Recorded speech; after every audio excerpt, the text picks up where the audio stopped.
né? Nós estamos retomando nossa aula e hoje nós vamos estar fazendo uma explanação acerca dos estágios do desenvolvimento moral, complementando o que nós já vimos de Piaget, né, em relação aos estágios do desenvolvimento cognitivo. Quais foram as fases que a gente já viu até agora? A gente já viu as fases da primeira infância e da segunda infância, né? A gente viu a criança de 0 a 2 anos, de 2 a 6 anos, e a gente viu de 7 a 11 anos. Quem é que lembra aí? Vamos lá, o pessoal que está atento aí às aulas, atento à disciplina. Sim, professora, a gente viu criança de 7 a 11 anos, a terceira infância. Pronto, a fase da muito idade bem. Escolar. Isso. Então, eu resolvi trazer os estágios do desenvolvimento moral, porque da mesma forma em que Piaget escreveu toda a sua teoria baseada na observação que ele fez, inicialmente dos filhos e depois de outras crianças, e ele criou toda a teoria do desenvolvimento cognitivo, simultaneamente ele também atrelou aos estágios do desenvolvimento moral. E já que a gente está vendo desenvolvimento cognitivo, eu achei interessante trazer o estágio do desenvolvimento moral. Esse conteúdo não tem na nossa apostila, tá? Depois eu vou fazer um textozinho, colocar em PDF, tanto vou colocar no grupo, como vou colocar aqui na parte do material da plataforma Teams, né? Aí agora vocês vão entender o porquê eu pedi que vocês fizessem a pesquisa. Qual foi a pesquisa dessa semana? Quem é que pode me responder? Quem é que lembra? Qual foi a pesquisa que eu pedi para vocês responderem no AVA? Foi os conceitos das palavras anomia, heteronomia, autonomia, ética e moral. Perfeito. Alguém quer comentar sobre esses conceitos? Pessoal que pesquisou, o que foi que vocês descobriram, do que se trata, o que é anomia? Quem é que pode responder aí?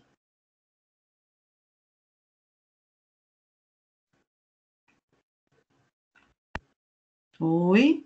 Tem alguém aí? Alguém ouviu? Cadê o pessoal que respondeu, né? A gente vai ver com mais detalhes daqui a pouquinho, mas a anomia é quando a gente não tem nenhuma regra, é a ausência de regras, tá certo? Tá? Então, vamos aqui, gente, vamos voltar aqui para o nosso conteúdo, né? Então, Piaget, a gente já falou, vocês inclusive já tiveram uma disciplina com ele, né?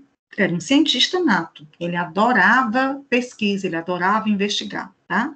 Então, a partir do momento em que ele estava observando como se dá o conhecimento nas mais idades diferentes, ele também começou a observar que a criança, ela tinha um significado, um conceito diferente de regra, também de acordo com a idade que ela se encontrava, tá?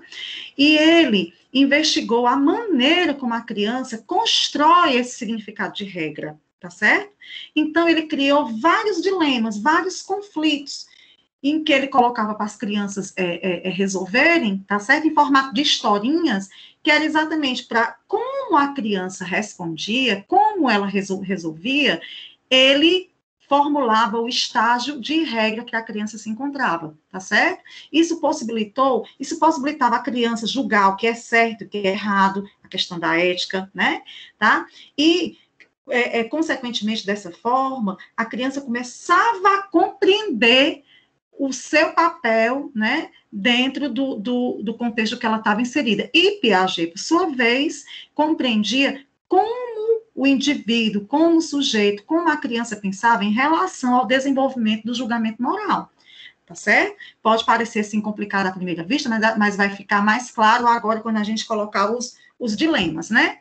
Então, o primeiro dilema moral elaborado por Piaget. Quem é que pode ler aí o dilema?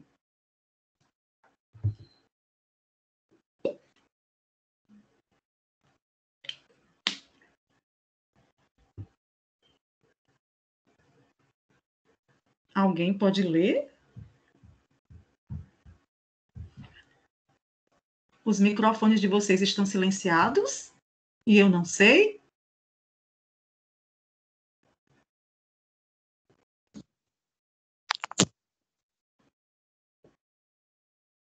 Silenciado não está, porque eu já ouvi um eco, mas tudo bem, vamos lá. Um menino que se chama Jean está em seu quarto. É chamado para jantar. Entra na sala para comer, mas atrás da porta há uma cadeira. Sobre a cadeira há uma bandeja com 15 xícaras. Jean não pode saber que há tudo isso atrás da porta. Ele entra. Então, o que vai acontecer? A porta bate na bandeja e BUM! As 15 xícaras se quebram. Vamos lá. Dilema 2. Era uma vez um menino chamado Henry. Um dia em que sua mãe estava ausente, ele foi pegar doces no armário. Subiu numa cadeira e estendeu o braço. Mas os doces estavam muito no alto e ele não pôde alcançá-los para comer. Entretanto, tentando apanhá-los, esbarrou numa xícara. A xícara caiu e se quebrou, né? Então, Piaget perguntava para as crianças das mais variadas idades, né? Tá? Ele perguntava o seguinte. Chamou. Oi? Ao perguntar para a criança se um sujeito errou, né? Se a criança, quem errou mais do que o outro, até mais ou menos por volta dos 7 anos, a tendência é dizer que quem quebrou mais xícaras errou mais. Por quê? Porque até essa idade ele julga a regra, a culpa, pela quantidade do dano material e não pela intencionalidade, né? Só a partir dos 8, 9 anos, ele vai julgar pela intencionalidade do sujeito a cometer o erro, tá? Então, esses dilemas morais permitiram, né, que Piaget compreendesse que ocorre do mesmo jeito que ocorre um desenvolvimento cognitivo, também ocorre um desenvolvimento na construção da regra pela criança. E essa construção da regra, ela é estudada em 4 níveis, ela é estabelecida em 4 níveis, que é o que a gente vai estar vendo agora, que são os estágios do desenvolvimento moral. Por isso que eu pedi que vocês fizessem a pesquisa sobre aqueles conceitos de anomia, de heteronomia, tá? Porque a gente vai trabalhar esses conceitos agora, tá? Então, vamos para frente. Anomia, de 0 a 2 anos. Percebam que os períodos de idade coincidem com o estágio de desenvolvimento cognitivo, né? Esse estágio de anomia coincide com o quê? Com o sensório-motor, tá? Então, o que é que define esse período? Não existe consciência da regra. Caracteriza as crianças que, fortemente egocêntricas, não conhecem o que é certo e o que é errado. O que é o egocentrismo? Lembrando que a gente já falou, né? Só a criança existe no mundo e o mundo está ao seu inteiro dispor, tá? As crianças, nessa fase, elas são incapazes de seguir normas, tá certo? Elas não sabem o que é certo, elas não sabem o que é errado, então elas precisam do limite para não se machucarem, tá certo? Para não fazerem as coisas de uma forma errada. Então, nesse momento, o tipo mais forte de relação que essa criança estabelece, tá certo? É de afeto pelos pais ou de quem cuida dela. Porque muitas vezes os pais estão no mercado de trabalho, né? E não tem essa convivência com a criança de uma forma intensiva, ou a criança vai muito cedo para a escola, tá? O fato é que, nessa fase, a criança não entende o que é regra. Por isso que precisa colocar limite, tá certo? A criança, ela precisa de limite desde a mais tenra idade. Aí vem. Heteronomia, ó, de 2 a 6 anos. Coincide com que faz o estágio de desenvolvimento cognitivo de Piaget, o pré-operatório. Então, aqui nesse estágio já existe uma consciência da regra. Tá certo? A criança é heterônoma. Professora, que nome é esse? Ela é governada pelo outro. Vamos entender o que é esse governada. É característica dessa fase, desse momento, né, o respeito às regras que são impostas pela sociedade, por pessoas mais velhas, tá certo? E muitas vezes ditadas de uma forma coerciva, repressiva, ou seja, tem que fazer, tem que cumprir. Então, nessa fase de heteronomia, a criança obedece, tá certo? Em respeito em relação ao pai, ou à mãe, ou ao professor, tá certo? Baseado no sentimento de medo, de coerção ou afeto. Não, eu vou obedecer porque é minha mãe que está pedindo, ela sabe que é melhor para mim. Vou obedecer porque é meu pai. Ou então, rapaz, eu vou fazer porque senão vai vir bronca por aí, vai vir castigo por aí, tá certo? Então, anomia, ausência de regra. Heteronomia, ela cumpre uma regra estabelecida, tá certo? Vamos ver o que é que vem adiante. Semi-autonomia vai coincidir com o período operatório, que a gente vai ver ainda, tá certo? Do desenvolvimento cognitivo. Então, essa semi-autonomia... Professora, Oi, meu amor, pois não. qual é a página? É nos Não slides? não tem página. É slide, né? Né? Mas é do Também não primeiro... tem no slide, não tem. Eu acho que você Ah, não ouviu quando eu falei no início que esse conteúdo não faz parte da nossa apostila. Mas que eu tá achei certo. interessante trazer, eu disse isso na aula passada também, né? Que eu achei interessante trazer, porque da mesma forma como Piaget, né, estudou o desenvolvimento cognitivo a partir da observação inicialmente dos filhos e depois de outras crianças, paralelo a esse estágio do desenvolvimento cognitivo, ele também desenvolveu o estágio da moral, da noção de regra que a criança tem, tá certo? Então, na aula passada, eu falei que eu ia trazer, tá? Falei hoje no iniciozinho, acho que você ainda não estava presente, mas esse material não tem na nossa apostila, tá certo? Então, o que é que eu vou fazer? Eu vou estar passando depois para vocês, tanto um textozinho que eu criei, que eu elaborei, como os slides. Não precisa se preocupar quanto a isso, que eu vou colocar depois, tá certo?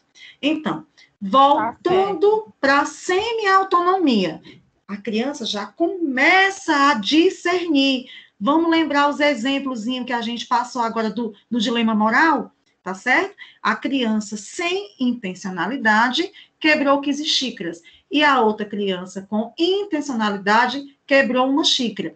Dependendo do estágio que a criança se encontra, ela vai achar que o culpado é o primeiro dilema porque quebrou mais xícara, tá?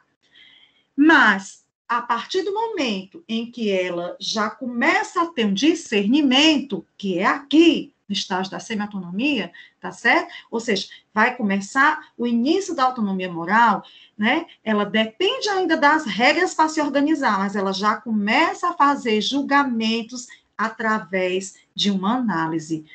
Ou seja, ela não é que ela comece a questionar, porque ela ainda precisa dessas regras, mas ela já começa a entender a questão da intencionalidade e da culpa propriamente dita, né?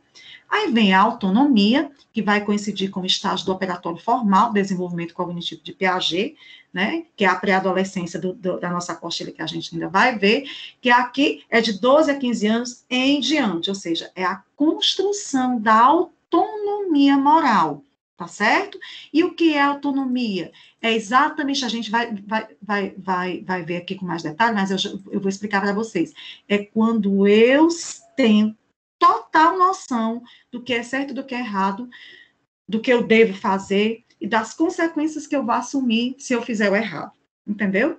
Então, para que haja o desenvolvimento de uma moralidade da autonomia, é necessário o quê? Que a criança se desenvolva em um ambiente onde essas regras possam ser construídas e internalizadas, né, assimiladas de uma maneira significativa. Esse ambiente permeado de moralidade da heteronomia moral, que é a heteronomia moral? O que é a heteronomia? Não é exatamente a regra imposta pela sociedade, pelos costumes, pela crença, pelos valores, tá? Então, esse ambiente permeado por essa heteronomia vai fazer com que a criança cresça sendo heterônomo na fase adulta. Isso é errado? Não. Mas o que é a heteronomia? Vamos voltar aqui para a gente lembrar.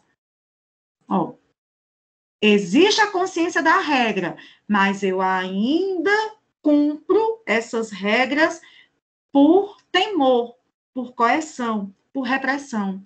E a heteronomia, ela difere da autonomia nesse sentido. A autonomia é quando eu sei, né, o certo e o que é errado, tá? E eu escolho a opção e assumo as consequências dela, tá? Então, vamos aqui. Deixa eu só ver aqui. O que é a moralidade heterônoma? É quando eu obedeço cegamente a regra. Ou então, eu não cumpro a regra. e calculo o risco para não ser pego. Isso pode levar a um estágio de delinquência, ou seja, eu sei que eu não posso fazer isso, mas eu vou arriscar, não tem ninguém olhando, quem é que vai ver, entendeu? Aí eu fiz, ninguém viu. Opa, então eu vou furtar, tá certo? Eu vou tirar um objeto que eu tenho vontade, tá certo? Mesmo sabendo que isso é errado. Moralidade autônoma, obedece à regra. Eu adequo essa regra às minhas necessidades sem mudá-la. Assumo responsabilidade das minhas escolhas. Se eu escolho cumprir ou não, eu vou estar assumindo as consequências dessa escolha. Tá certo? Tá? Mas, assim, é só para vocês perceberem a diferença que tem da heteronomia para a autonomia. Eu posso assumir qualquer uma dessas moralidades, desde que eu assuma as consequências de cada uma, tá? E Piaget, como foi que ele começou a trabalhar esses conceitos com as crianças? A gente, enquanto adulto, muitas vezes a gente pode ter até uma certa dificuldade de compreender. Então, Piaget começou a trabalhar com as crianças com jogos. Por quê? Porque o jogo, gente, ele é cheio de regras, né? Então, assim, o jogo tem uma importância fundamental na construção das regras pela criança. E isso vai permitir o quê? Vai permitir que elas descentralize, possa se colocar no lugar do outro, né? Possa se imaginar, né, em situações adversas, e isso vai fazendo com que ela vá desenvolvendo a autonomia, que é o que se busca, né? Então, assim, Piaget, ele trata desse desenvolvimento moral e mostra que a criança passa por essas fases que vai da anomia até a autonomia. E que uma fase vai superando a outra, por quê? Porque conforme a criança vai ficando mais velha, né, ela vai evoluindo cognitivamente, ela vai evoluindo socialmente, nas suas relações com outras pessoas, e vai evoluindo moralmente, até conquistar a autonomia, tá certo? A heteronomia, ela é uma característica que surge quando as regras são impostas por pessoas mais velhas. Tá certo? E essas pessoas mais velhas são os nossos pais, são os professores, tá? E a criança, muitas vezes, ela segue isso de uma forma coerciva, de uma forma repressiva, por respeito. Então, a criança heterônoma, ela julga essas regras e segue ao pé da letra. Despreza a intenção do ato, né? Sem se apegar às suas consequências, considerando como boa toda criança que segue fielmente a regra do adulto, ou seja, aquela criança que não obedece, tá? É aquela criança que desobedece o pai, que desobedece o professor, então é uma criança que não se comporta, é uma criança que está à margem. E se a gente for avaliar, gente, as crianças de hoje são crianças questionadoras, são crianças diferentes das crianças que a gente foi, tá certo? Por quê? Porque as escolas, de uma forma geral, elas trabalham para que as crianças tenham esse senso crítico até chegarem à autonomia. Então, ainda na heteronomia, as crianças, elas passam a considerar a lei toda regra recebida dos adultos, dos pais, dos professores, e respeitam por amor, por respeito, porque tem relação a eles, ou por medo, tá certo? Que muitas vezes a gente pode atribuir o medo se descumprir uma regra. Menina, se tu não fizer isso, tu apanha. Quantas vezes a gente não já ouviu isso, né? Na nossa infância. Então, assim, nessa fase, as regras são obedecidas, mas não são compreendidas. Tá certo? A criança obedece por temor, mas não por saber que aquela regra precisa ser seguida, porque a consequência vai ser essa. Porque nessa fase as crianças são incapazes de julgar com coerência. Elas não têm ainda o desenvolvimento cognitivo e moral para estar julgando. Daí os exemplos do dilema moral, do iniciozinho, para a gente poder compreender. Elas ainda não compreendem os critérios utilizados na formulação dessas regras, dessas normas, né? Até mesmo, gente, porque para a gente adquirir essa autonomia, né, formar um sujeito autônomo, é possível? É. tá certo? Mas quando a gente respeita todas essas fases. Deixa eu ver o que é que vocês estão colocando aqui no chat, porque tem muita gente aqui que está colocando. Peraí, só um minutinho. Pode ser alguma pergunta? Só um minutinho, deixa eu ver aqui. A Laura está tentando entrar, mas não está conseguindo. Deixa eu ver aqui. 7 a 11 anos, nunca me senti tão importante. Ok. Deixa eu ver aqui onde é que está a Laura aqui para mim. Só um instante, gente, vamos ver aqui. Ela tentou entrar no link que está no grupo, sabe informar. Gente, aparece para mim aqui 10 pessoas fora dessa nossa aula. E a Laura é uma delas. Eu vou convidá-la para entrar. Tá certo? Deixa eu aproveitar que eu já estou aqui. Deixa eu pedir para essas outras pessoas entrarem também. Agora sim, quem falou da Laura, sugira para ela que se não der certo ela permanecer, ela saia e tente retornar no link informado, porque eu já havia liberado todas essas pessoas e elas estão voltando como se fosse um outro canal. Então, eu sugiro que saiam e tentem logar novamente. Pronto, deixa eu só... Eu achei estranho isso hoje, vou até estar passando para o pessoal da coordenação, porque sempre tem um ou dois, mas hoje tinham muitos. Lembra que eu falei para vocês que tinha 24? Né? Mas vamos adiante. Até aqui tudo bem, gente? Tá tranquilo? Sim, professora. Tá, então, deixa eu tomar aqui um golinho de água e continuar a explicar aqui para vocês. Então, gente, voltando aqui para a explicação em relação à questão da heteronomia, né? A convivência em grupo, né? O trabalho cooperativo, depois, é por isso que as escolas hoje trabalham de uma forma de relacionamento. É por isso, se a gente for perceber, até as empresas, de uma forma geral, o layout das salas mudou de uma forma que favoreça essa cooperação. Né? Então, assim, antes as pessoas ficavam divididas em salas individuais, em birôs individuais, e hoje a maioria das empresas é uma sala ampla com bancadas, tá certo? Ou no máximo com aquelas ilhas onde as pessoas dividem, né, a mesma impressora, fica todo mundo assim juntinho, né? Por quê? Porque isso, gente, favorece uma convivência, favorece uma integração, favorece um trabalho cooperativo, e essas situações são as melhores formas, as melhores maneiras para se desenvolver a autonomia.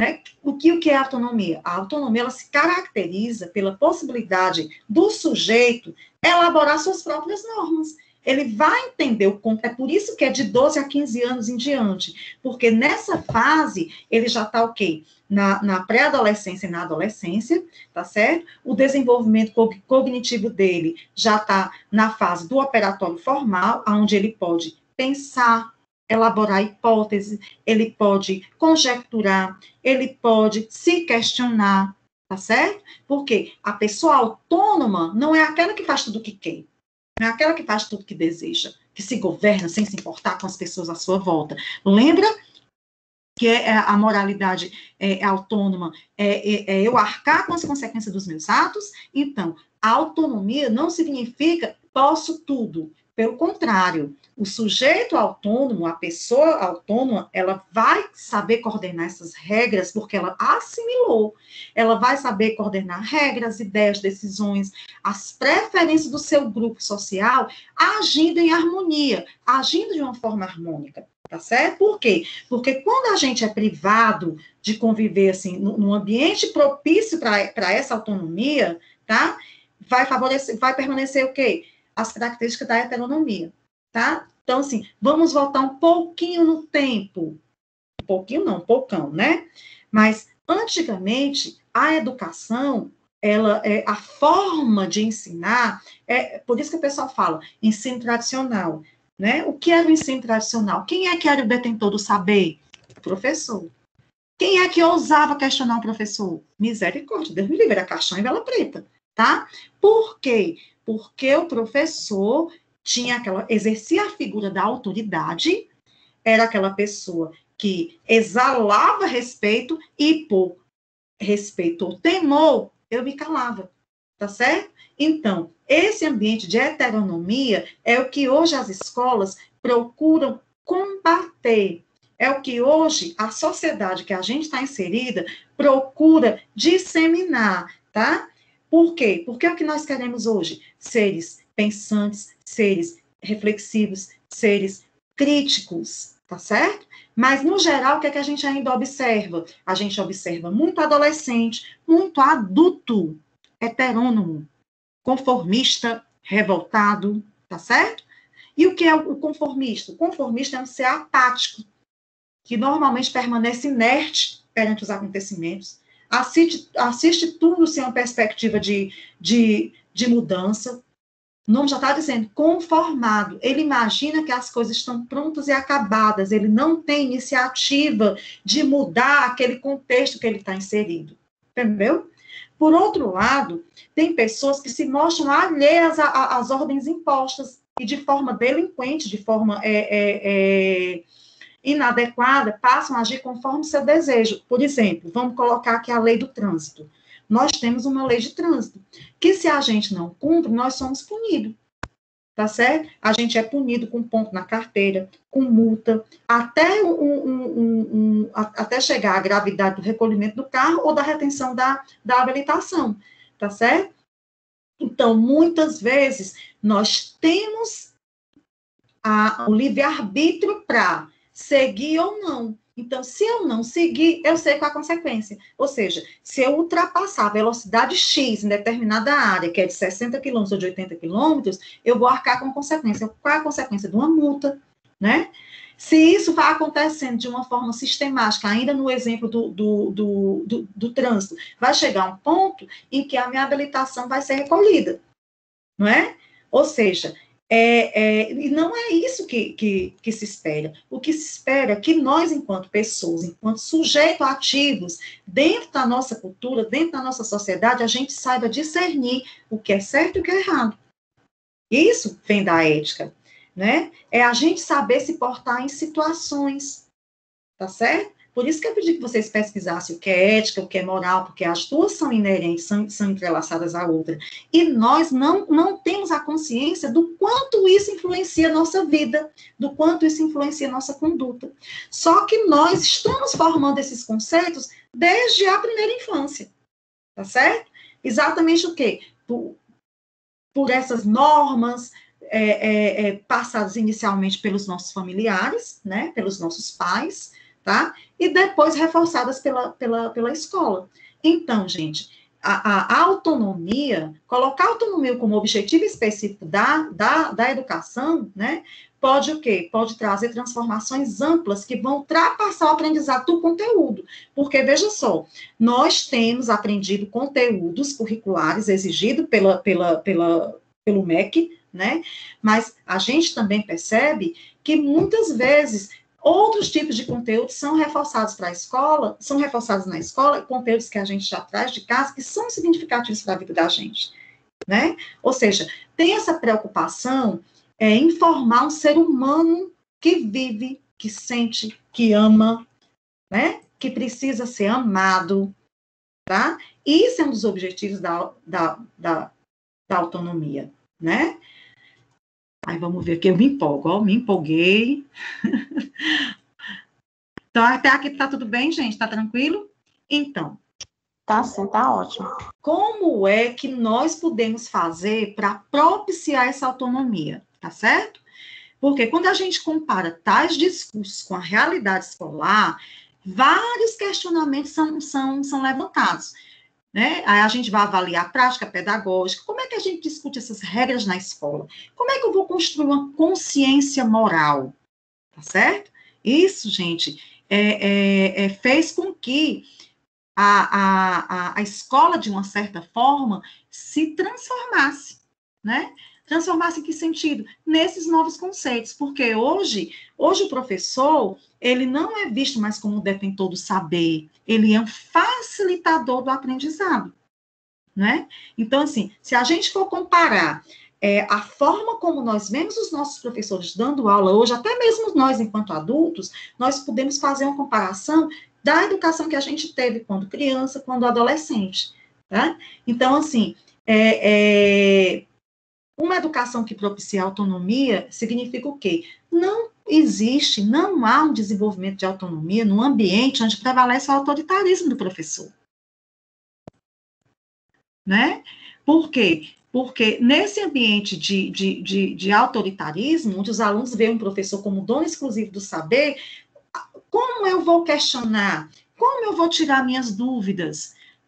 Porque se essa afirmativa se faz verdade, a simples transmissão do conhecimento do saber vai ser uma prática na sala de aula. Simplesmente eu passo o conteúdo e o aluno vai ali assimilando ou não.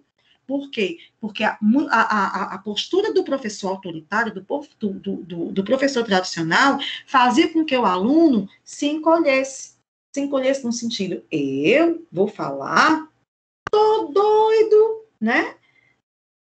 E hoje, como é? Né? Hoje, muito pelo contrário, se estimula o aluno a questionar. Quando o aluno faz determinado questionamento, ele é incentivado. Então, acredita-se o quê? Que através dessa relação de respeito mútuo entre professor e aluno, essa cooperação entre iguais e respeito, né? Respeitando o aluno como sujeito construtor do seu conhecimento, pode-se contribuir para se formar esses indivíduos autônomos que a sociedade tanto almeja, tanto aspira, tanto deseja, né? Porque, assim, existem muitos pensadores, existem muitos teóricos em cima dessas questões, tá certo? E as respostas, elas vão variar de acordo com a forma que o professor concebe o desenvolvimento humano, como é que ele vê que a criança se desenvolve, e também a proposta pedagógica de cada escola. Então, hoje nós encontramos escolas ainda tradicionais em suas propostas pedagógicas, mas com essa roupagem moderna de incentivar esse pensamento crítico, tá certo? Cabe ao professor se apropriar, se interessar do assunto e buscar novos conhecimentos, né? Tá? E quando eu digo que a educação mudou, é porque hoje se incentiva muito o construtivismo, o nome já está até falando, construção do conhecimento. Se antes, no ensino tradicional, o professor era detentor do saber, ninguém podia questioná-lo, o construtivismo, como eu acabei de falar, o professor, ele facilita essa construção de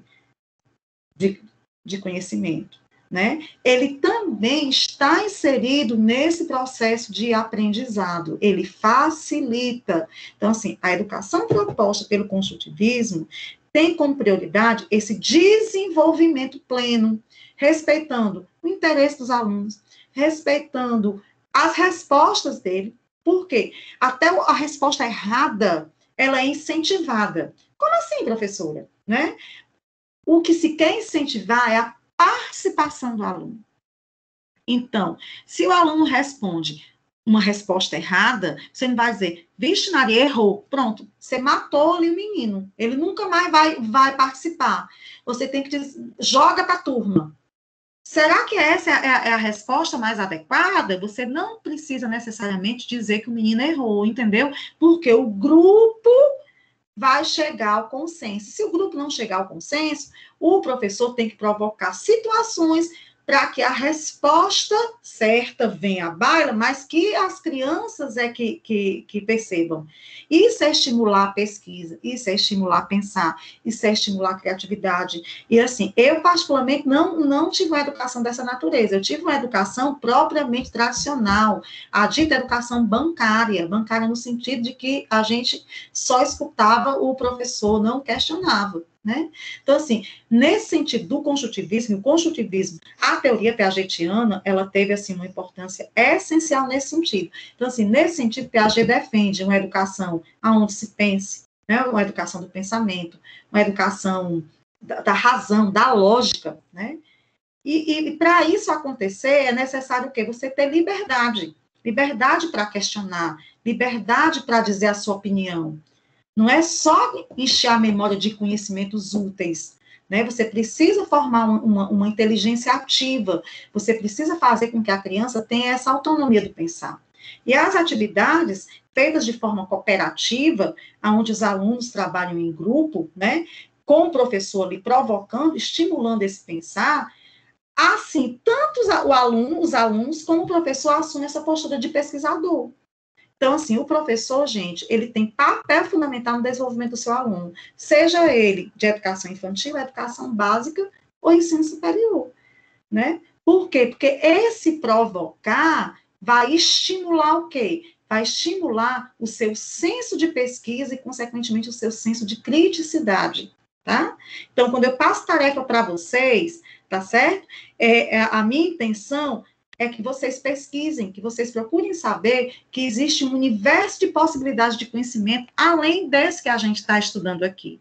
Quando eu estimulo, quando eu provoco vocês com questionamentos, é exatamente como a gente tem escutado muito. Eu estou estimulando vocês a pensarem fora da caixa, sair dessa heteronomia, desse pensamento padrão, tá certo? Para você chegar na autonomia.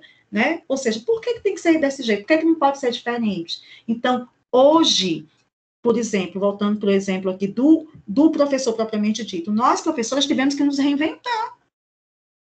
A pandemia o isolamento social provocado pela pandemia fez com que a gente permanecesse em nossas casas. Então, o ano passado, em janeiro e fevereiro, nós iniciamos nossas aulas de forma presencial e praticamente em seguida a gente passou para o virtual.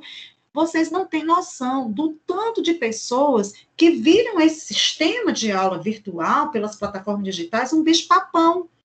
Por quê? Porque nunca utilizaram isso. Né?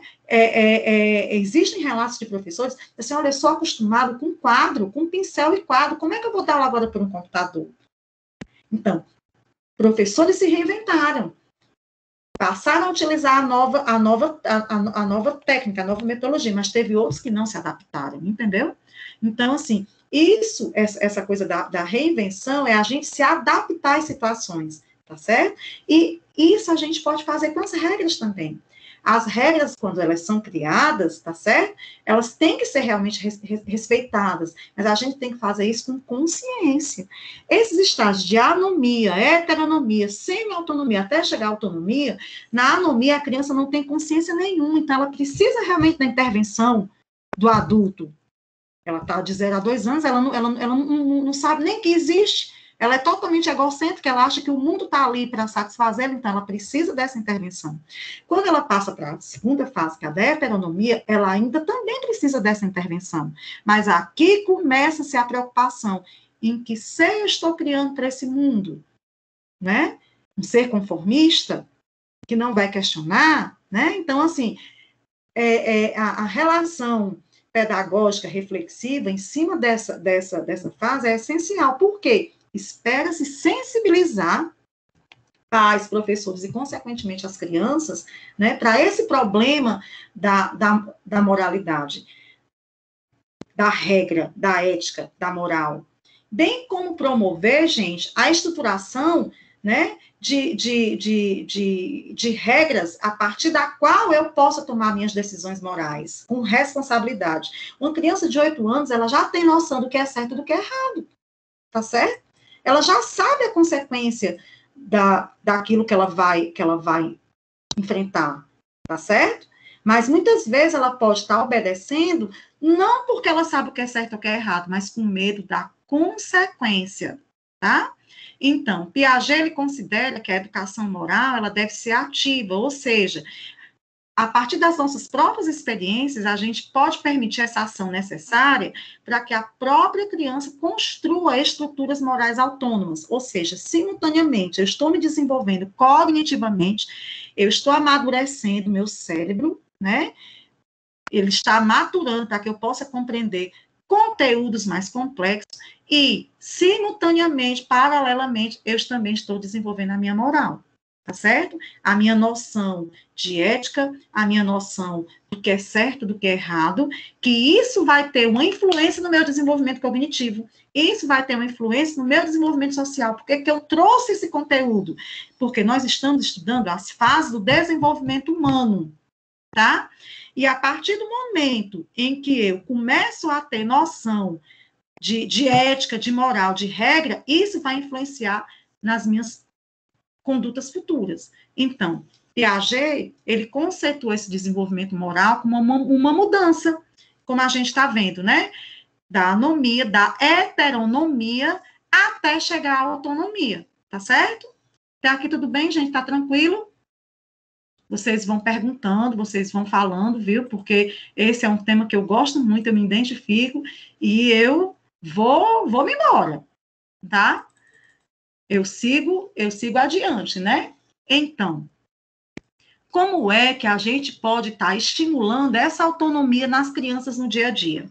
Tá certo? Então, assim, para estimular essa autonomia, quando a gente vai sugerir uma atividade, seja o professor, seja você em casa, né, com seu filho, com seu sobrinho, você tem que deixar a criança livre para decidir a maneira de como é que ela vai executar. Por exemplo, você pode propor, vamos construir um castelo com essas cartas?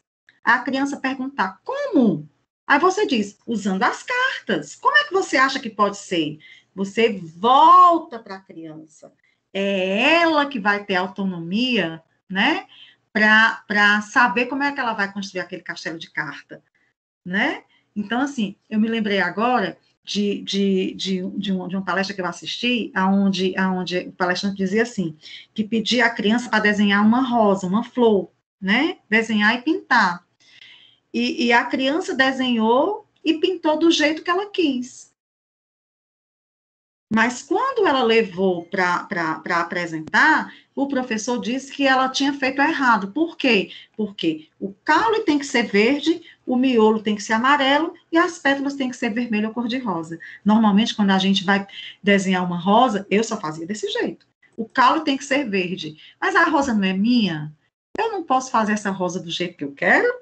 Entendeu? Essa rosa não pode ser azul, esse caule não pode ser azul, essas folhas não podem ser de outra cor. Isso é desenvolver o pensamento criativo. Se a rosa é minha, ela pode ser do jeito que eu quero, mas a partir do momento em que eu padronizei a cor da rosa, eu estou determinando o pensamento heterônomo, né? Então, é diferente. Eu preciso estar estimulando esse pensamento autônomo. Qual é o problema da rosa ser de outra cor? Vocês compreendem? Tá certo? Então, assim, as regras existem? Sim. Elas têm que ser seguidas? Sim. Tá? Mas, ao pé da letra, existe essa necessidade. Por que o caule não pode ser de outra cor? Qual a importância se no meu mundo eu quero os caules azuis? Entendeu? É mais ou menos assim, nesse sentido, que se trabalha a questão da autonomia, gente, né? Vamos aqui. Aí tem umas historinhas aí que Piaget utilizava para ficar assim mais claro essa questão sobre a justiça, o conceito de justiça interpretado pelas crianças, né? Então, a primeira situação, vamos ver aqui, ó. Uma vez, havia 2 menininhos. Augusto notou que o tinteiro do seu pai estava vazio e decidiu auxiliá-lo a enchê-lo. Quem não sabe o que é tinteiro, antigamente, né, as pessoas tinham, né, um frasco com tinta e aonde você colocava a canetinha para escrever, tá? Então, mas ao abrir o frasco de tinta, ele fez uma grande mancha no pano da mesa. Juliano brincou, isso é outro caso, tá? Juliano brincou com o tinteiro do pai e fez uma pequena mancha no mesmo pano. Qual é o menino mais travesso e por quê? O que é que vocês responderiam aí? Me digam aí, quero ouvir vocês. Vocês entenderam aí a situação?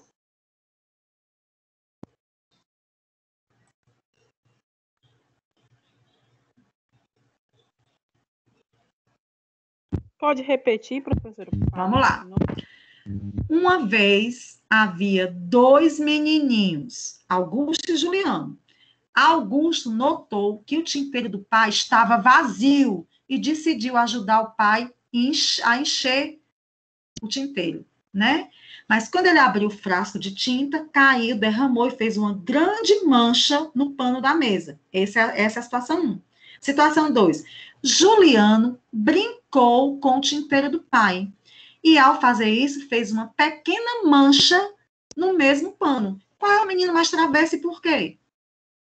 A Andréa colocou o 2. Por quê, Andréa? Por que é o 2? A Juliana botou o 2 também. Eu acho que é o 2, é porque já estava manchado. Já estava manchado, vamos lá. Professor, eu acho que nem. Como é, Clenilde? Selenilde, perdão. Eu acho que nenhum dos dois. Um queria ajudar em C. E o outro estava brincando, né? Então, quem é o mais travesso? O que queria ajudar ou o que estava brincando? Nenhum dos dois. Deixa eu ver aqui. Deixa eu ver o que é que vocês estão respondendo. Pronto. Vamos ver o comentário que vem adiante, né? Então, veja só. Isso vai depender, gente, da idade que a criança vai ter quando ela vai responder isso. Então, assim, ó, a maioria dos adultos e das crianças de maior idade vai considerar o quê? O Juliano mais culpado.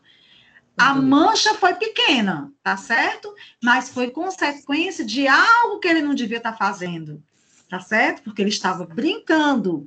Ao passo que a mancha maior, feita pelo Augusto, tá certo? Foi fruto de um acidente. Ele queria ajudar o pai, tá certo? Ele não teve a intenção, né? Mas uma criança de 7 anos, ele tem o quê? A probabilidade de considerar o Augusto mais travesso, por quê? Porque ele fez a mancha maior. Nessa idade aqui, ela atribui, né, a culpa à magnitude do fato. Por quê? Porque nessa idade, nessa fase, ela ainda não consegue discernir a causa da intencionalidade. Tá certo? Por quê? Porque ela está na fase do egocentrismo. Esse egocentrismo dá motivo para que se faça julgamentos morais imaturos. Por quê? Porque a preocupação está no tamanho, tá certo? O outro errou mais porque a mancha foi maior, e não com o ato em si. Nessa fase, as crianças pensam que as regras são sagradas e não mudam. Obedecem seus pais e às regras que eles estabelecem, mas o egocentrismo impede que elas entendam o real objetivo da regra, entendeu? Que são impostos, né? Observa. Vamos ver aqui o segundo caso, tá? Esses casos aqui é para a gente fixar o que a gente estudou. Vamos lá. Guilherme estava brincando no seu quarto, quando sua mãe lhe pede para ir buscar pão para o jantar. Guilherme diz que irá dentro de 1 minuto, mas quando o jantar fica pronto, ele ainda não foi. O pai de Guilherme pensa em 3 possíveis punições. Podia proibir o Guilherme de ir à feira no dia seguinte, dar-lhe pouco jantar, ou recusar-se a ajudar o filho da próxima vez que ele precisasse de ajuda, porque ele não ajudava quando era solicitado. Qual a punição mais justa? Me digam aí. O de ir para a feira no dia seguinte. Deixar a criança sem comer de lascar, né? É até passivo de denúncia para o conselho tutelar, né? Vamos lá, me digam aí. O que é que vocês acham? O de ir para a feira. Eu acho. O de ir para a feira, professor. Vamos lá. Vocês acham? Vamos ver aqui o comentário. Só um instantinho. Acho que é ajudar o filho no dia. Vamos ver aqui, ó. Vamos ver o que é que o comentário diz. Ó. Com essa historinha, Piaget estudou o que as crianças pensam sobre justiça e punição. Ele verificou que as crianças de menos idade favoreciam mais a punição, né? Não relacionava a coisa mal feita. E a criança, quanto menor foi a idade, deseja a opinião mais severa, né? as crianças menores tinham uma probabilidade maior de que o Guilherme fosse punido, as menores, ficando em casa sem ir à feira, porque ele não quer ir e não deve ter permissão. Já as maiores tendem a favorecer a punição de olho por olho, dente por dente, ou seja, a punição mais justa seria não dar a Guilherme ajuda quando ele precisasse, né? Quando as crianças vão amadurecendo, elas vão julgando o valor dessa punição, não pela severidade, mas pela intenção do ato em si. Então, assim, Piaget trabalha muito essa questão da intencionalidade nesse sentido, né? Se é acidente, se foi intencional, né? Se a pessoa foi ingênua quando cometeu alguma coisa, ou se ela realmente teve culpa. Vamos ver aqui se tem mais outra historinha aqui, né? Tem duas, vamos lá. Vamos lá. Marina e Beatriz estão brincando com bonecas, tá? Juliana aproxima-se e toma a boneca da Marina. Agora, Marina não tem boneca, ao passo que Juliana e Beatriz têm. A boneca de qual das duas a professora deve tirar para dar a Marina? Culpa e inocência. Vamos já pronto. Vocês entenderam, né? A situação? Marina e Beatriz estavam brincando, cada qual com uma boneca. Aí vem uma terceira criança e toma a boneca da Marina. A Marina fica sem boneca. Quem é que tem boneca? Juliana e Beatriz, tá? A professora tem que resolver como? Tem que tomar de quem para dar para a Marina? Segura aí. Thaís e Esté estão ajudando a mãe a assar biscoitos. Acidentalmente, Thaís quebra 3 copos quando vai passar uma bacia para a mãe, enquanto Esté, acidentalmente, quebra um copo tentando pegar um chiclete que a mãe lhe disse para não pegar. Com qual das meninas a mãe deve ficar mais zangada? Aqui a gente vai ver a questão da intenção e do acidente. Vocês estão percebendo, gente? Eram esses dilemas morais que Piaget passava para as crianças para provocar as respostas. E de acordo com as respostas, ele determinava, ele avaliava o nível do estágio moral que a criança, né, se encontrava. Mas me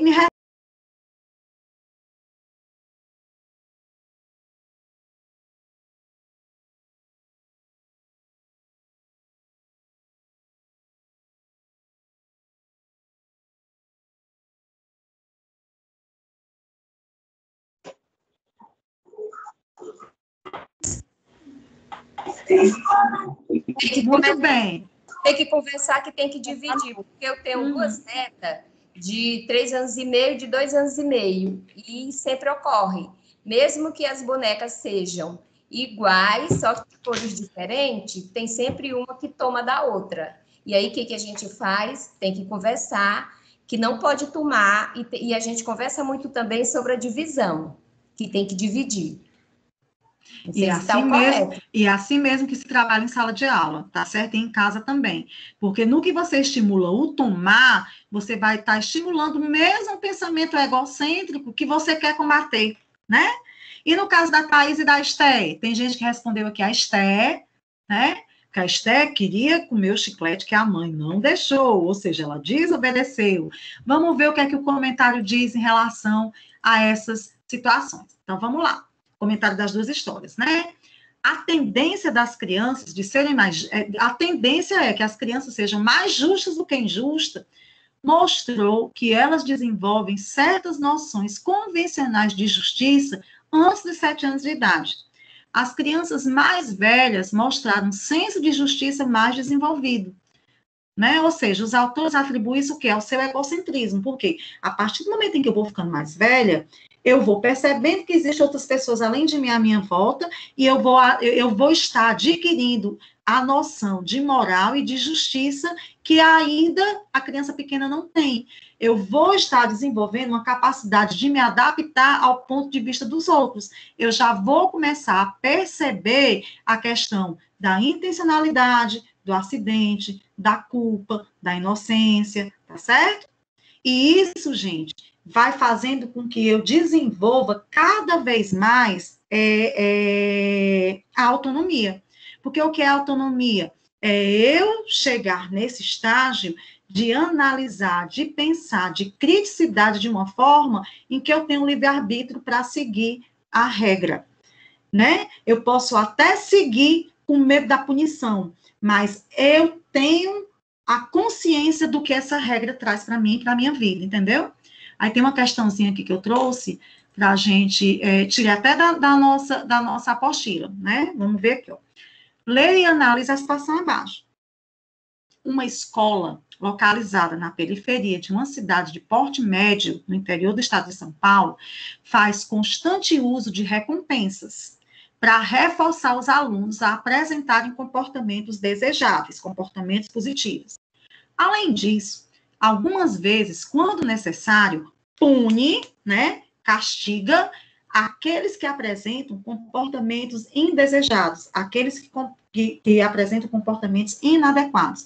Segundo Piaget, essa escola reforça a heteronomia natural das crianças, promove o crescimento moral das crianças, age corretamente, pois toda criança precisa ser educada por meio de reforço e punição, age de modo inadequado, pois somente o reforço promove o crescimento, jamais deve-se punir uma criança, promove a autonomia moral das crianças. E aí?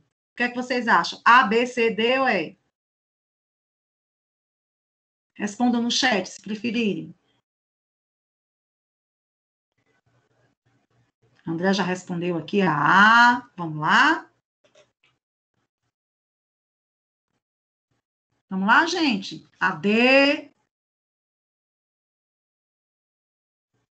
Pelo menos mais umas 2 ou 3 pessoas respondendo para a gente, antes de passar para a resposta. Letra A, letra D. Então tá, gente, olha só. Reforça a heteronomia natural das crianças. A heteronomia não é exatamente eu ter medo da consequência, né? Então, veja só. A resposta, peraí, travou aqui. A resposta é a letra A, né? Que é exatamente o quê? Reforça a heteronomia natural das crianças. Vamos entender. A prática desse reforço e dessa punição não vai permitir que a criança compreenda o significado da regra para conseguir internalizar, entendeu? Ou seja, o ideal seria que a criança tivesse a consciência, tá? Para que ela fizesse da forma esperada, da forma adequada, da forma desejada, porque ela assimilasse e internalizasse o conceito da regra. Mas quando a escola faz isso, da punição, ela está reforçando essa heteronomia. Ela está reforçando o quê? Que a criança tenha medo e passe a obedecer com medo da punição. Então, gente, é necessário o quê? Construir, junto com os alunos, as regras da sala de aula e da escola. É necessário construir, estabelecer juntos as consequências do não cumprimento. A criança precisa encontrar condições para reparar seus erros, para que possa entendê-los e assim se desenvolver em direção da autonomia. Porque do jeito que a escola faz, ela está reforçando a heteronomia, com punição, né? Tá? Porque a heteronomia não é exatamente isso? A criança reagir pelo temor, pelo medo. Deixa eu voltar aqui, porque pulou o slide aqui para o final. Deixa só eu ver aqui. Né? Então, ó, promove o crescimento moral da criança. Agindo dessa forma, ela não vai promover. Age corretamente, pois toda criança precisa ser educada por meio de reforço e punição, tá? A escola não pode estar trabalhando dessa forma. Age de modo inadequado, pois somente... Opa, peraí, que deu uma travada aqui no meu. Age de modo inadequado, pois somente o reforço promove o crescimento. Jamais deve-se punir uma criança. Também não. Promove a autonomia moral? Não, né? Então, por eliminação, a gente já podia descartar várias outras, né? E a maneira como ela age, ela está reforçando exatamente essa resposta coercitiva, por temor, e não a da autonomia que tanto se espera, né? Aí eu trouxe aqui uma historinha da Mafalda, Quem não conhece a Mafalda é um personagem feito por um cartunista argentino na década de 50, foi na década de 60, que até hoje faz sucesso, né? Como assim, professora? Sucesso em que aspecto? Porque a Mafalda, na época, ela era tida como um personagem questionador, um personagem crítico, né? E tem muitas tirinhas em vários contextos onde ela faz críticas a esse comportamento heterônomo, né? Tá? Então, assim, levando o mundo ao pé da letra. O que é levar o mundo ao pé da letra? Exatamente quando você está focado nessa moral da heteronomia. Então, o que é que a figurinha diz assim, né? Ela está aqui, ó, meu borocochô, ela diz assim, ó, não sei o que eu tenho hoje. Estou com a moral no chão. Aí vem a pessoa varrendo, né? Tá? Junta e coloca o lixo na lixeira. Então, figurativamente, ó, que triste destino para um moral, né? Então, assim, ela faz esse trocadilho de que o fato dela não estar se sentindo bem, do fato dela não estar se sentindo adequada em alguma situação, foi jogado fora. Ou seja, o sentimento dela não foi levado em consideração como ela desejava, né? E é assim que muitos de nós se sentem, essa frustração de ter essa moral jogada fora, quando a gente não tem os espaços de reflexão, quando a gente não tem os espaços para a gente expor a nossa ideia, para a gente expor o nosso pensamento crítico, né? Porque a gente se sente, muitas vezes, acuado em não poder dar a nossa opinião. E hoje, atualmente, a sociedade, de uma forma geral, procura combater esse tipo de comportamento. É por isso que hoje as escolas adotaram o construtivismo, essa construção do conhecimento, essa construção do saber, tá certo? Para que essa criança, mesmo estando no estágio de anomia e heteronomia, passe pela semi-autonomia e chegue na autonomia com os conceitos desenvolvidos de ética e moral, tá certo? Para que ela possa ser esse adulto autônomo e pensante, não conformista e revoltado que a gente começou a ver, né? E aí, pessoal, questions? Gostaram do tema da aula de hoje? Eu sou muito apaixonada por Piaget, né? Sou psicopedagoga, sou psicóloga, trabalho com educação e trouxe esse plus para que a gente compreenda também que muitas vezes as crianças e adolescentes, até chegar na fase adulta, elas têm algumas reações de comportamento que podem provocar as situações que elas se encontram. Quando a gente trabalha, né, em assistência social com medida socioeducativa, né, que são aqueles jovens, aqueles adolescentes que cometeram pequenas infrações, né, a gente precisa compreender o estágio de desenvolvimento moral que ele se encontra, tá certo? Então, em cima disso daí, né, o que são as medidas socioeducativas? Já são exatamente medidas alternativas para fazer com que esse jovem, com esse adolescente, compreenda a consequência da sua escolha, né? Tá? Então, nós não podemos separar o desenvolvimento cognitivo do desenvolvimento moral. Um está inerente, um está atrelado ao outro, tá certo? Então, quando eu vi que a gente estava vendo sobre o desenvolvimento cognitivo e eu procurei na apostila alguma coisa de desenvolvimento moral e vi que não tinha, eu achei interessante trazer, porque esse estágio de desenvolvimento moral influencia nossa conduta até a vida adulta. Então, essa nossa conduta, muitas vezes, pode provocar ou fazer com que a gente esteja em situações que a gente não queria estar, mas o sistema que a gente está inserido, muitas vezes, pode provocar isso. Entendeu? Tá? Coloquem um emojizinho aí de como é que vocês estão se sentindo em relação ao final da aula, se vocês gostaram, se não gostaram, né? Tem uns emojizinhos aí, você pode apertar, você pode colocar como é que foi essa aula para você hoje, se foi legal. Você tem alguma contribuição? Tem alguma dúvida? Eu me fiz entender? Foi legal para vocês? Foi Respondam ótimo, aí. professor. Sim, professor. Ah, que legal, que coisa boa. Muito boa. Fico muito Foi ótimo, feliz. professora. Ah, a André já colocou um emojizinho ali bem sorridente. Que legal, né? Tá? Então, gente, na aula que vem a gente retoma o nosso conteúdo do livro-texto. Mais uma vez, eu peço a vocês que coloquem as atividades em dia. Eu já passei 3, provavelmente devo passar a 4ª, tá? E é importante, professora, eu não fiz, a senhora colocou um prazo, dá tempo de fazer? Dá, sim. Eu coloco o prazo, gente, até para facilitar a vida de vocês, porque no que a gente não coloca o prazo, aí você fica, tem até o final da aula, o final do semestre para responder. Tem não, né? Aí você acaba acumulando. Então, nós já temos 3 tarefinhas no nosso ambiente virtual, no fórum de discussão, tá certo? Tá? Professor, como é que vai ser a 4ª tarefa? Nem sei, ainda vou pensar. Diga, meu amor. É porque eu cometi um erro lá. Eu, em vez de colocar anomia, eu coloquei foi anatomia. Mas tem problema não. Depois. Veja se você consegue editar, tá certo? Se você não conseguir, eu também acho que dá. Veja, você vai lá na sua resposta, lá embaixo deve ter um campozinho editar. Aí você tenta. Se não, você exclui e responde novamente. Não tem problema, não. Olha, a florzinha. Catiúcia, que cor é essa flor que você botou? Olha só o exemplo que a gente falou. Normalmente, as flores têm caule verde, né?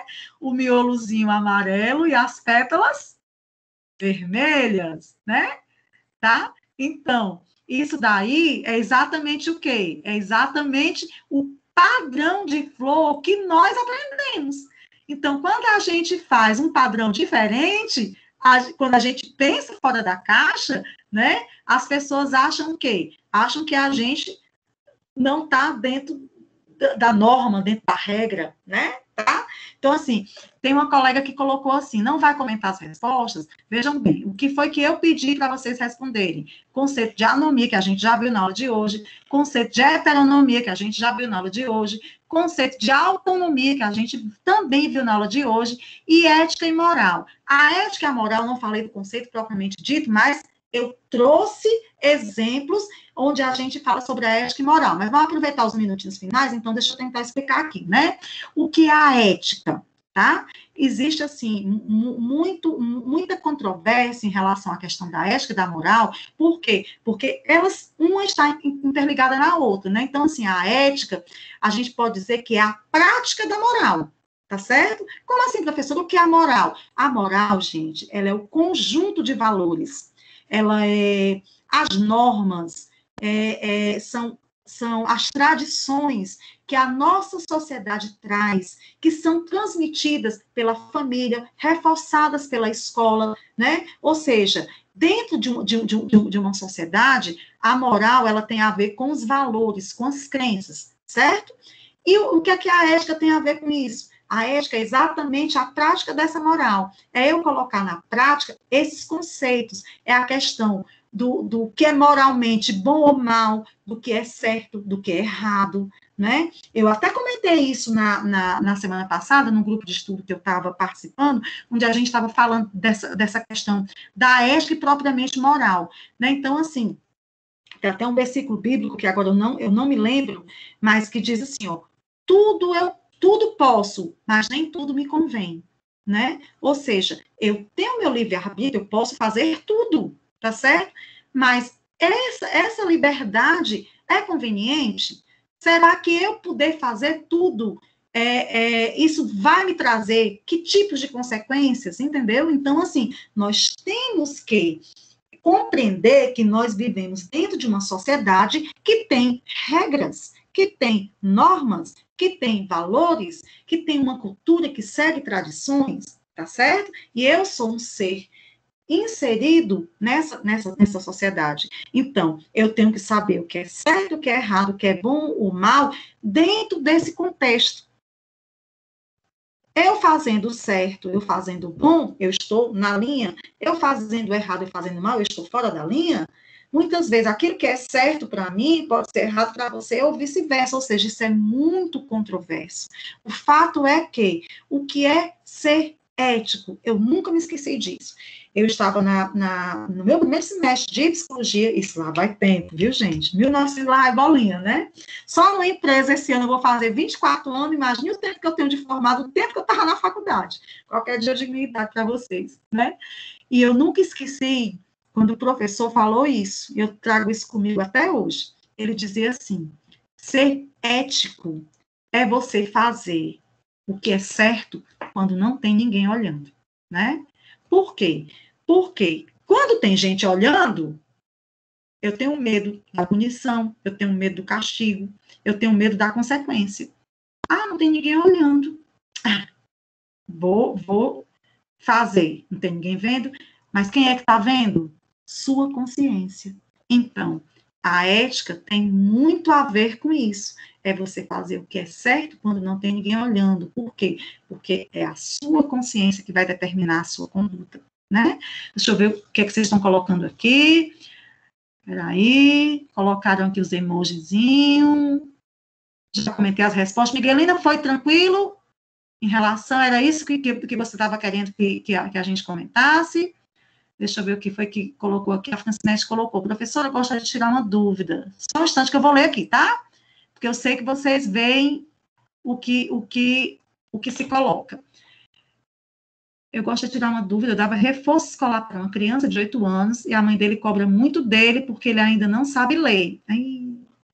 Mas ele é totalmente disperso, não olha para o livro quando está fazendo a tarefa, estala os dedos. O que a senhora acha desse comportamento? Primeiro, é muito pouco para a gente determinar alguma coisa, tá certo? Essa situação é uma situação até comum de acontecer, tá certo? Principalmente agora com essas aulas online, né? Tem muitos pais que estão se queixando disso, de crianças que não estão conseguindo acompanhar, né? Essas aulas por conta dessa virtualidade, mas que não é o seu caso, porque você estava dando reforço. Então, por que essa criança de 8 anos ela ainda não sabe ler? Tem que procurar saber, né? Como é que foi a assimilação desse conteúdo dessa criança. Às vezes é um problema de visão, você está falando que ele é disperso, fica estalando os dedos. Isso pode ser um comportamento de desatenção, de hiperatividade? Não sabemos.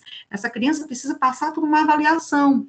Para a gente diagnosticar uma criança se ela tem transtorno de déficit de atenção e hiperatividade, não é só por esse comportamento. Existem outros fatores para se observar, né? Como é que ela está na escola, como é que ela está em casa, como é que é a alimentação, como é que é o sono, e não é o professor que vai fazer esse diagnóstico. Ele pode auxiliar no diagnóstico, mas é uma equipe multidisciplinar que vai ajudar a saber o porquê da dispersão dessa criança, porque essa dispersão pode ter, né, a ver com o fato dessa criança ainda não saber ler. Né? Então, quem é que faz essa avaliação? Normalmente, a escola recomenda que se procure o pediatra, né? O pediatra pode encaminhar para um neurologista, possivelmente, se é criança, ele vai encaminhar para um neuropediatra, tá? Que vai começar a fazer as avaliações dos possíveis diagnósticos, tá certo? E esses diagnósticos, gente, eles demoram a ser dados exatamente por quê? Para não se rotular as crianças, porque hoje é muito comum nas escolas a criança é desatenta, é hiperativa, né? A criança, aliás, tem transtorno de déficit de atenção. A criança é agitada, é hiperativa. Não, gente, nós não podemos estar rotulando as crianças sem um diagnóstico mais preciso. Até mesmo porque as crianças de hoje, né, são muito precoces, elas têm muito mais estímulos do que nós tivemos. Uma criança de hoje, ela já nasce na era da virtualidade, né? Ou seja, ela tem estímulos de todo lugar. Tá? Então, quanto mais a criança é estimulada, mais ela se desenvolve. E nós acabamos de ver que a sociedade hoje, de uma forma geral, estimula o quê? Que a criança seja esse ser pensante, esse ser crítico, esse ser reflexivo, tá? E a criança de hoje, ela é assim. Se você conversa com uma criança de 3, 4 anos, você fica impressionado com a versatilidade, com o vocabulário que ela tem, tá? Então, a criança de hoje, ela é naturalmente questionadora, ela é naturalmente crítica. Então, muitas vezes, a gente vê uma criança dispersa, já quer rotular. A gente vê uma criança hiperativa, já quer rotular. Gente, as crianças hoje, elas são diferentes das crianças que nós fomos, tá certo? Por que eu estou reforçando isso? Porque muitas vezes nós tendemos a avaliar pelas nossas experiências. A gente tende a fazer comparações pela nossa experiência, pelos nossos filhos, mas nós temos que perceber que a sociedade mudou, evoluiu, e, consequentemente, as formas de educação, consequentemente, os estímulos. Então, gente, nós não podemos estar fazendo avaliações precoces com base em experiências anteriores, tá certo? Então, assim, você, enquanto professora de reforço, não é sua obrigação diagnosticar, mas a partir do momento que você tem um pouco de conhecimento disso, você pode estar orientando essa mãe. Mãe, você já viu como é que é na escola? Esse mesmo comportamento que ele tem lá, o que a escola disse? A escola já lhe deu algum tipo de orientação? Porque normalmente, gente, parte da escola, tá certo? Por quê? Porque a criança, ela está inserida no contexto grupal, tá certo? E a professora, ela compara. Ela tem como comparar, por quê? Porque ela vê o contexto, né?